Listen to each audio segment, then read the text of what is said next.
Hey gang, this is John Newton from Snap-on John 100, and I'm out and I'm evaluating a knife. It's Bushcraft Northwest. It's a I guess it's a BCNW-01, and I'm going to be evaluating that. I've harvested some dry and dead standing basswood. I'm going to make a bow drill set with it. I might make a one stick fire, and we'll see how this works out.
Splitting out a little bit crooked, but I can make it work.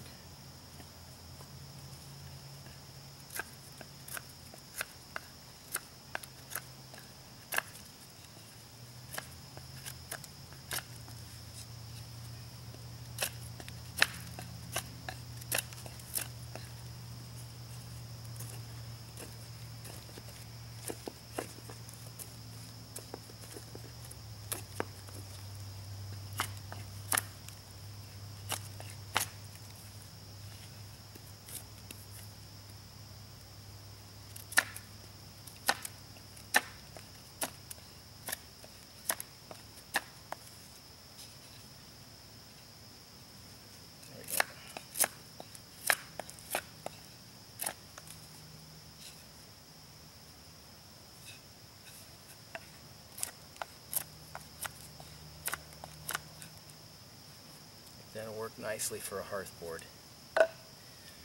Alright, next I'm going to try using this piece for a spindle. It's fairly straight, and I don't have to take much of it off.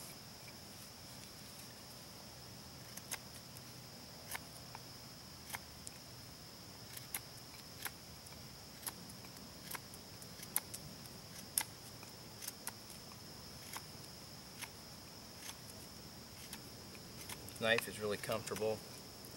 It's got a kind of an oversized handle scales, and the reason why I like that is so that you can modify them yourself if you want to make them a little smaller. The scales are made out of resin impregnated bamboo, which I really like the way they look, and they feel great.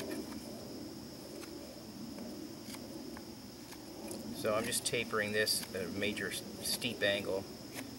And this is going to be the friction end. Key thing is to make sure you keep the end centered. Alright. Now I'm going to point, this end is going to be this end is going to be up in the bearing block, so this is going to be up. So I'm going to make this a larger, a less steep taper.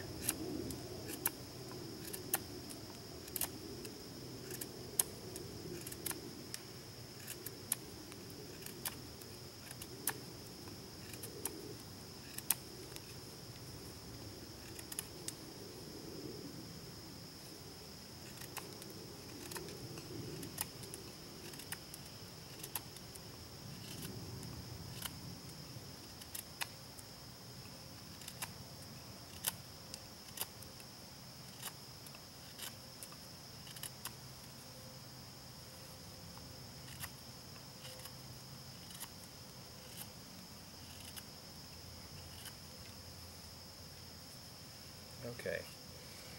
Now this is a little bit too thick, so I'm going to try to make it make the diameter a little smaller.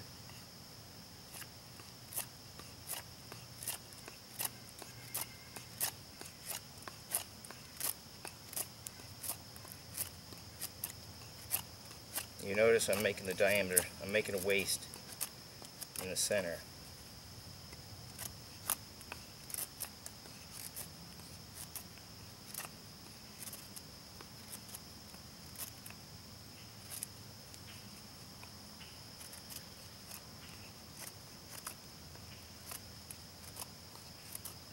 I'm doing this because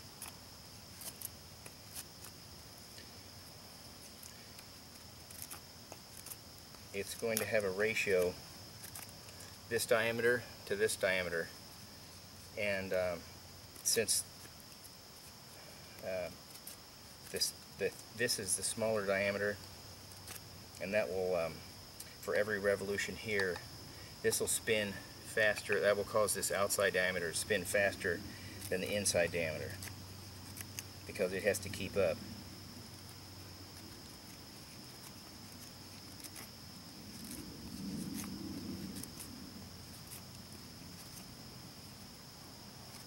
This is kind of an ugly one, but we'll see how it performs. Alright. What we're going to do is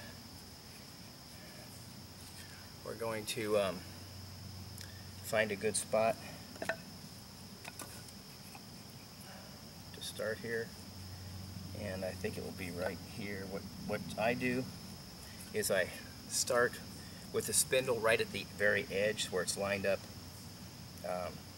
this edge to this edge, so they're flush, and then I go to the very center of the spindle, and then I come over, I make a little dot there with the spindle tip, and then I come over 50% more, so I bring the edge of the spindle to where it was in the hearth board before, and that's where I want to start my hole.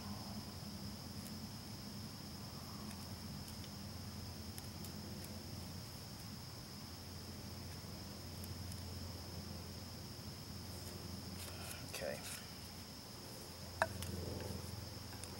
This knife is performing flawlessly.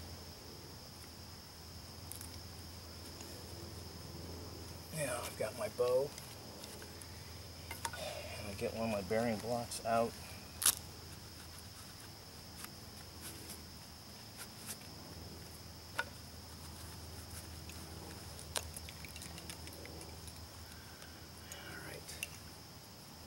I'm going to set the camera up somewhere else so there's not all this clutter in front of me.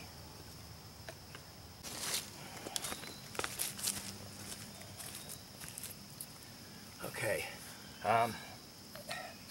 it looks like I forgot to turn the camera on, and this spindle that I created the waist in ended up snapping, and I was just saying before the camera disappeared on me that you run the risk with really soft wood.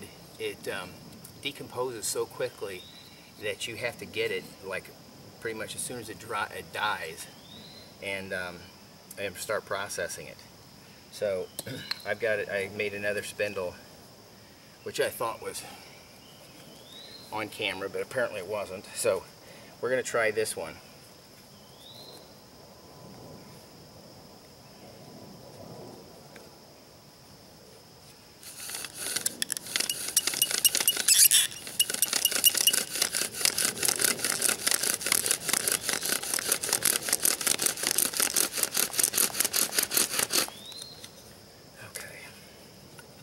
This is the bare minimum length that I like, and that's just a little bit longer. It's about an inch longer than my span. I like them about 12 inches long to start with, and so this is like the bare minimum size that I like, but that's a personal preference thing.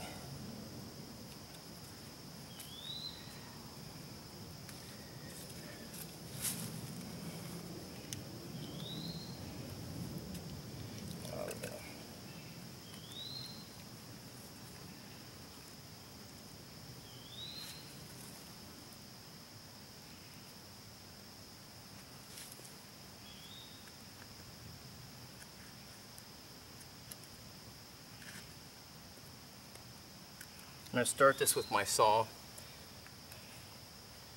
That makes it a little easier. That's why I carry one with me. This is a Swiss Army knife rucksack, which I really like. It's got a long saw and a really long locking main blade.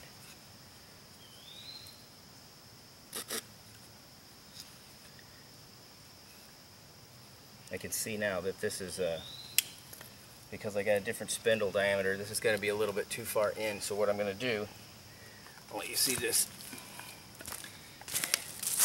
There's too much space from here to here because now I've got a smaller diameter spindle. So what I'm going to do is I'm going to carve some of this away.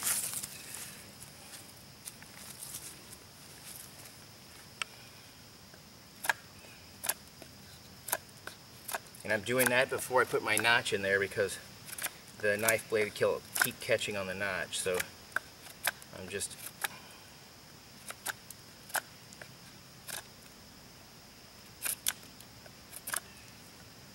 bringing this in. That's good now. Okay, so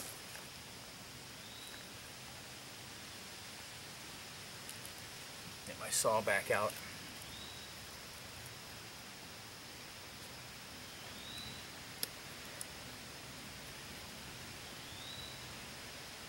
And I'm starting on the edge, but I'm right dead center in the I'm right dead center here. Okay, so I'm creating my first cut is just going to be coming down through here, and I'm going to be going not quite to the center of that burned spot, so I'm going to stop just shy of center.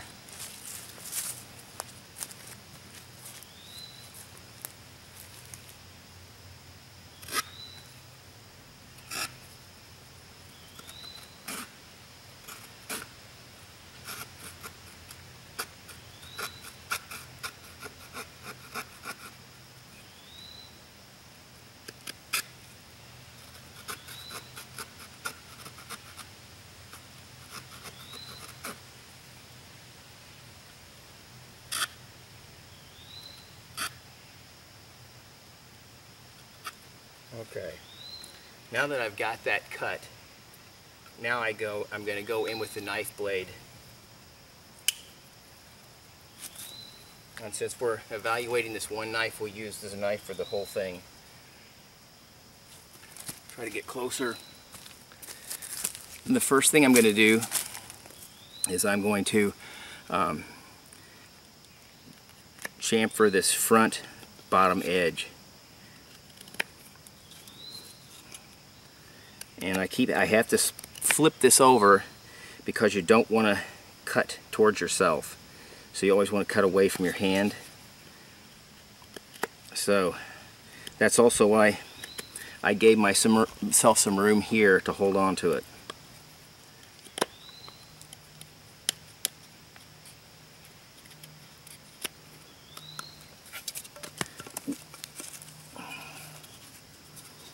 Make sure to stay in the frame.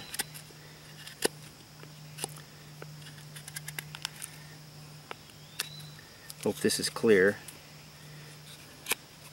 So the front edge I've chamfered. Now I'm just going to come up to the top and I'm going to make the notch wider.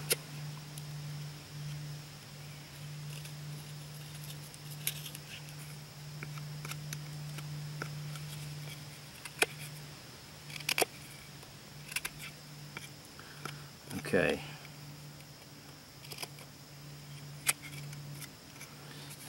That should be good. That's about a 1/4 of an inch or so.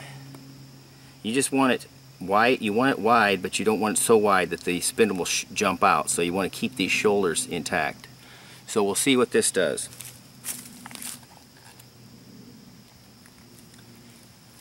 This came with a really nice sheath.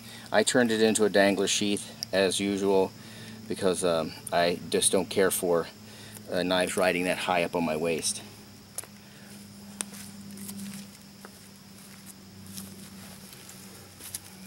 Oh, we have a beautiful tulip poplar leaf here, so what we'll do is we'll use that to catch the ember.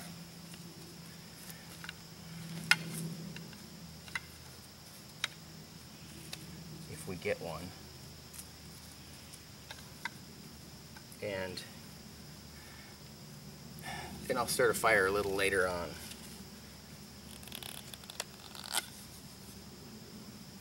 I just want to see if this works out because I'm evaluating a knife that this is one of the tasks that I would use a knife for. This is considered a bushcraft knife too. It's not a survival knife, which there is a difference.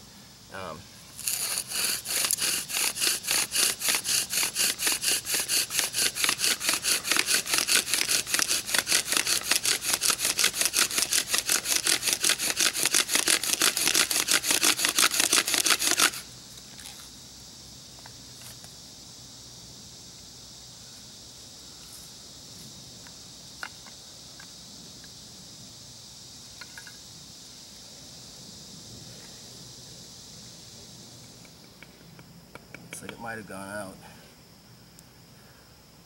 Yet didn't have enough oxygen. When you get one that starts and goes out, if there's not enough oxygen, you need to widen your notch. So I'm going to widen the notch a little bit.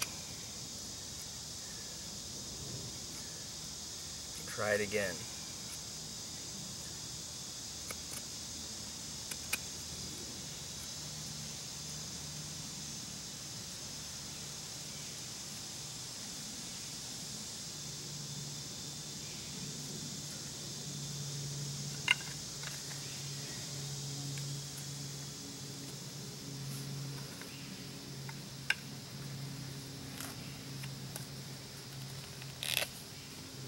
You notice I'm loading my bow by taking the end that's going to be down up through the center, and then I just I hold the bow with my body, I grab both ends and I twist it out like that. That puts the spindle on the outside of the string. You don't want it on the inside of the string because when it gets to the ends it'll tend to catch, and then you'll end up jerking the spindle right out of the socket.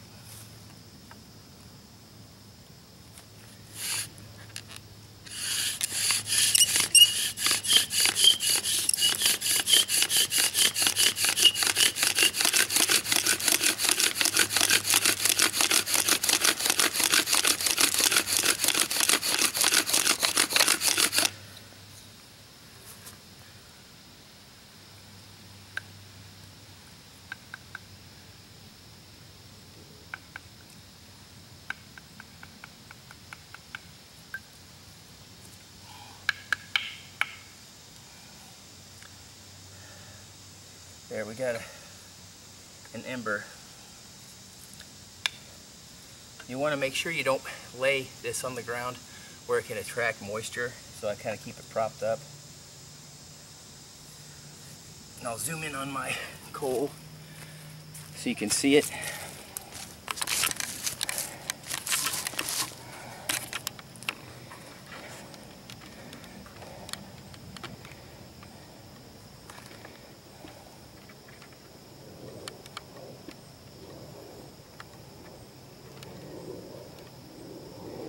There's a good picture of it. Okay, so there's a coal, and I'm going to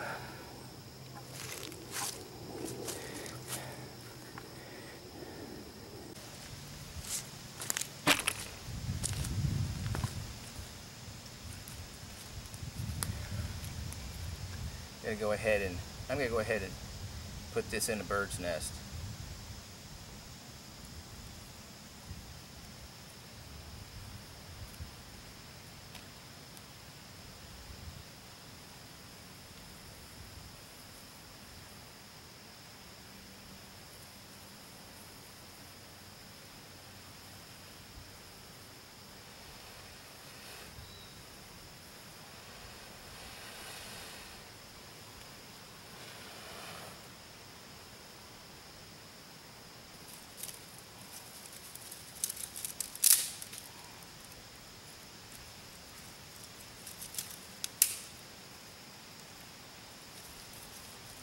Some of these sticks are a little big, but the conditions are so dry that I think I can get away with it.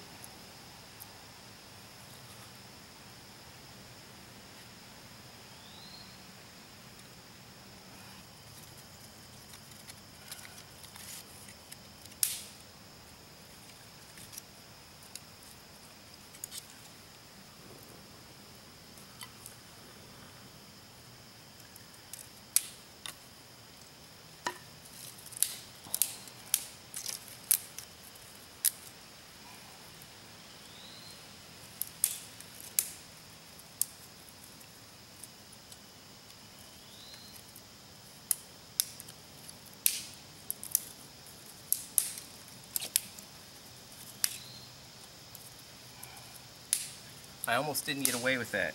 So the key is to have things that are pencil lead diameter. I cheated and had just a few pencil lead, and most of them were pencil size. And I figured because it was so dry it wouldn't matter. But as you can see, it just about burned itself out.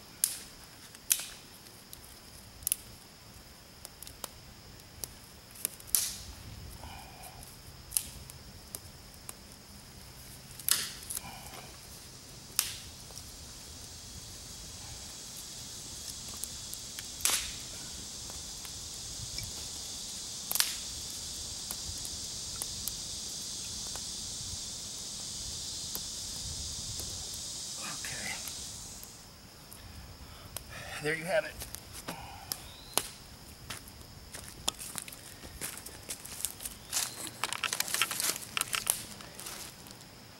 A fire created with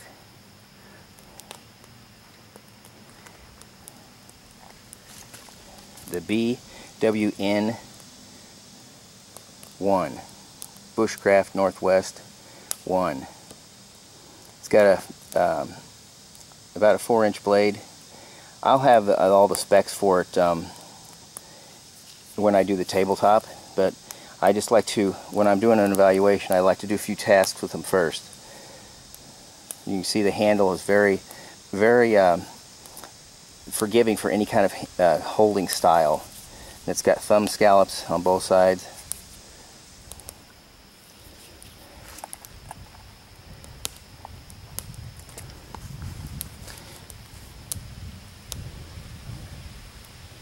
What I thought I would do is make some, char some grapevine bark. I've never tried that, and I just want to see how it will turn out. So I'm going to do that, put some grapevine bark into a tin and char it. Stick with me.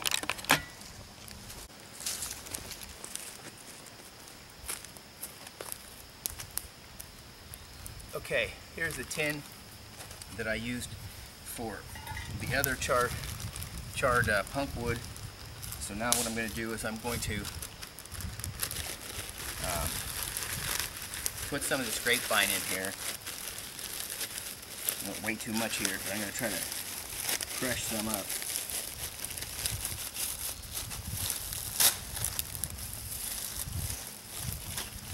Pretty fibrous.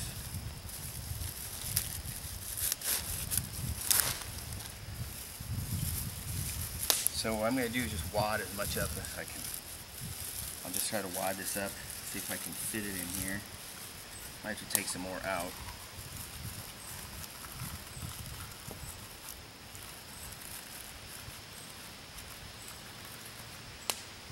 Now I got to line these holes up.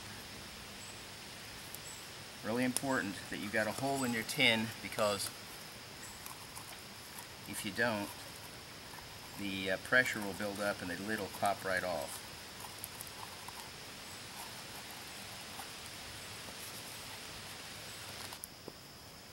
Alright, this is over full, but I'm going to see how this works. I'll make sure that the hole is toward me.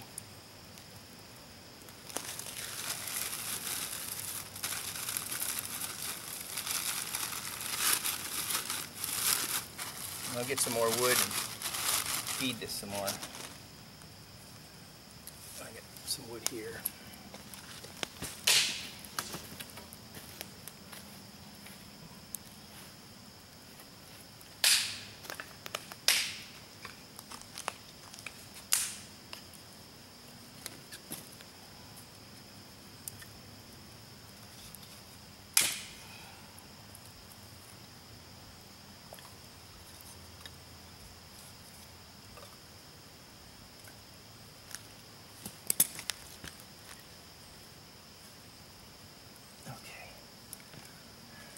I'll turn it back on when I'm ready to take it off. It's just starting to smoke now. Well, gang, it's cool enough for me to touch now, so I can open it. So we'll see what this looks like. And once again, this is charred grapevine bark.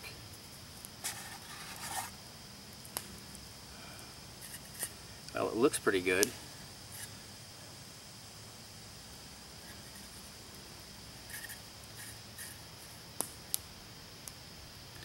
Now let's see if it'll take a spark. Let me get a flint and steel.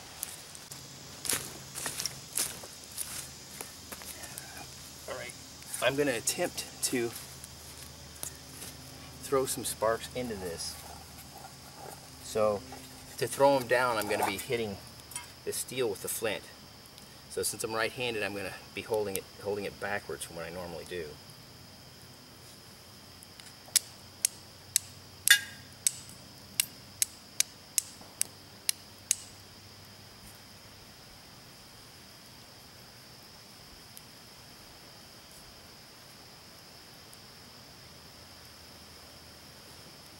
Oh, it took a spark, as you can see right there.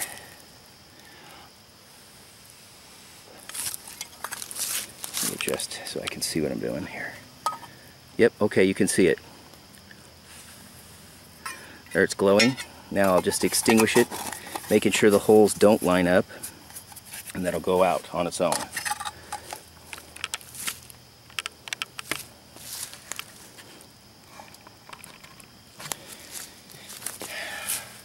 Well, there you have it. Hope you enjoyed this. As much as I did, I really enjoyed using this Bushcraft Northwest #1 bushcraft knife, and making this charred, charred grapevine bark. I don't know how practical this is when you can do punk wood, but it's just one more item that you can put in your mental toolbox as far as your skills. Now, as I was saying before, this knife is not a survival knife. This is designed to be a bushcrafting knife. The bushcrafting situation is you're put in a position that you want to be in, and you put yourself there. A survival knife is used to get you out of a situation that you're in, that your life is in danger. So the survival knife is going to be a little more robust. I would rather have a longer blade, those kind of things. But bushcraft or survival, if this is a knife you have with you when you're in a survival situation, this is your survival knife. but I would not call this a survival knife. If I bought this, I wouldn't be buying it for a survival knife. I'd be buying this for a bushcrafting knife because of the edge profile, the way it's designed. So I'm liking this knife a lot, and I will be doing some more tasks with it in the future. Until we meet again, God bless.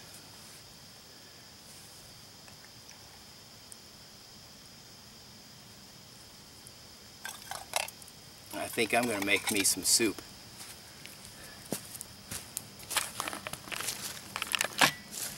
And I'm going to be continuing on with the evaluation of the Bushcraft Northwest 1 knife. My battery ran out, so I'm going to do this at home.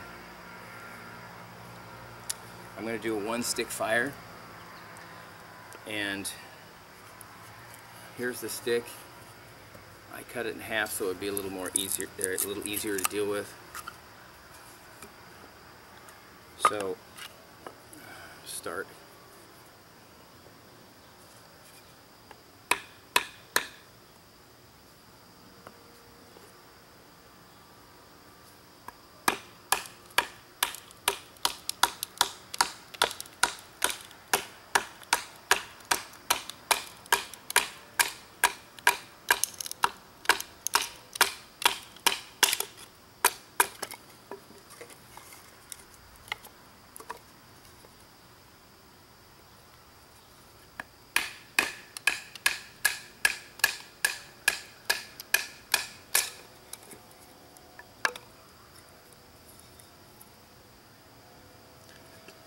So to make a 1-stick fire, you just keep splitting it down to smaller and smaller pieces.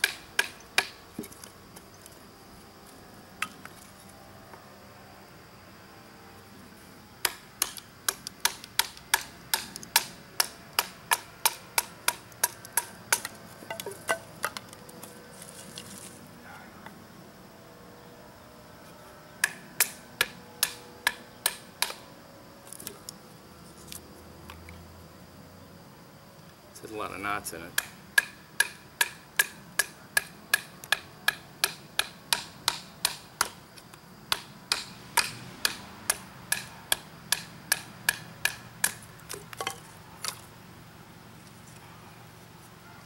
Okay.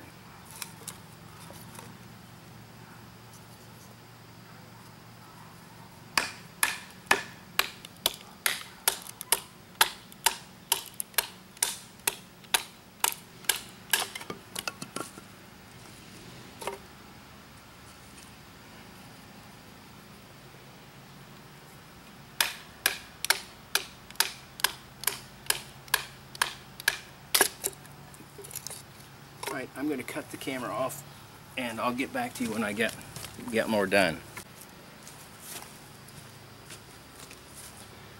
Okay, now I'm going to make some feather sticks out of some of these pieces. They're bigger.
There's one.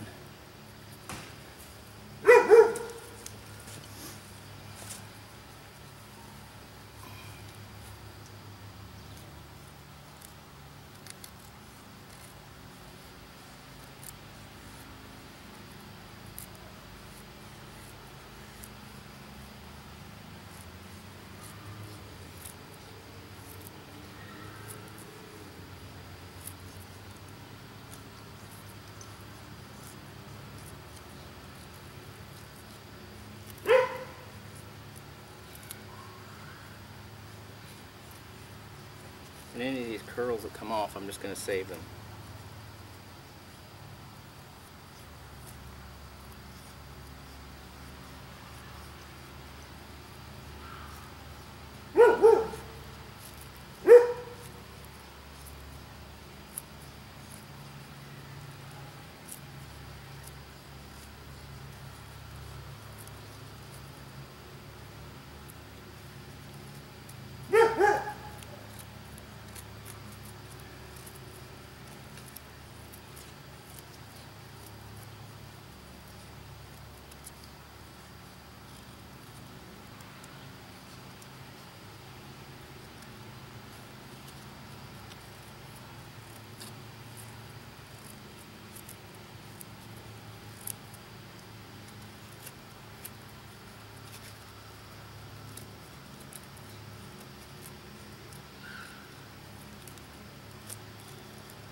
Now let's see if we can start this fire.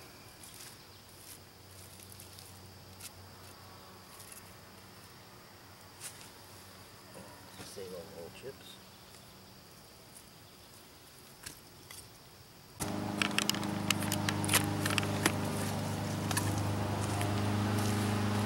Alright, let's see if we can start this. Bad boy here.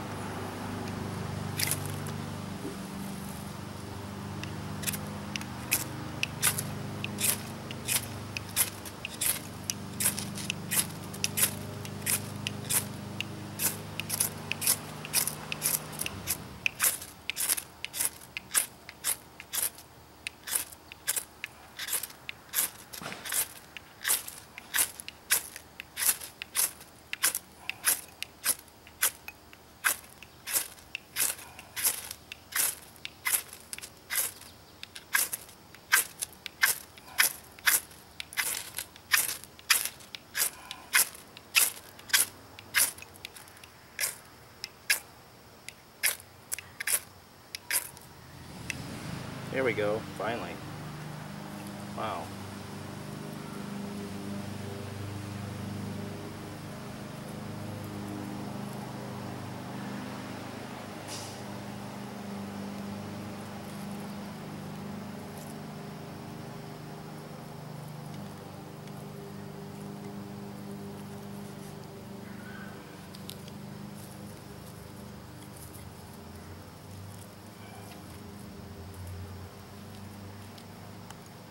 I was about ready to call that a failure.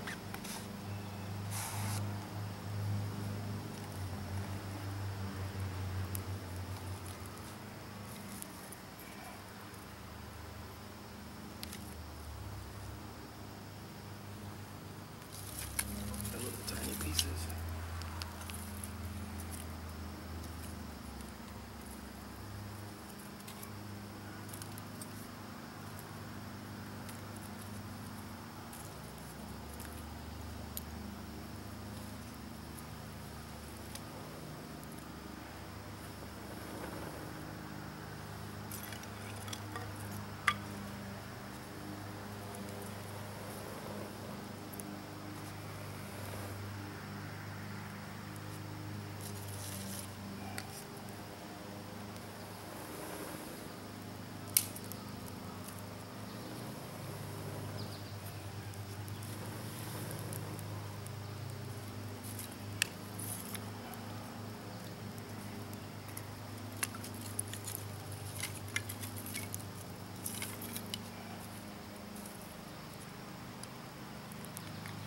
Well, I would call that sort of a success, but I would have expected to have gotten it started faster. I think my maybe my curls weren't thin enough. I'm not sure. I'm not used to making them with this knife, and I haven't stropped this knife either, so it seemed pretty sharp, but it acted like it wanted to bite into the wood rather than shave it off, so that might have just been user error. But that's a one-stick fire. Hope you enjoyed it, and until we meet again, God bless.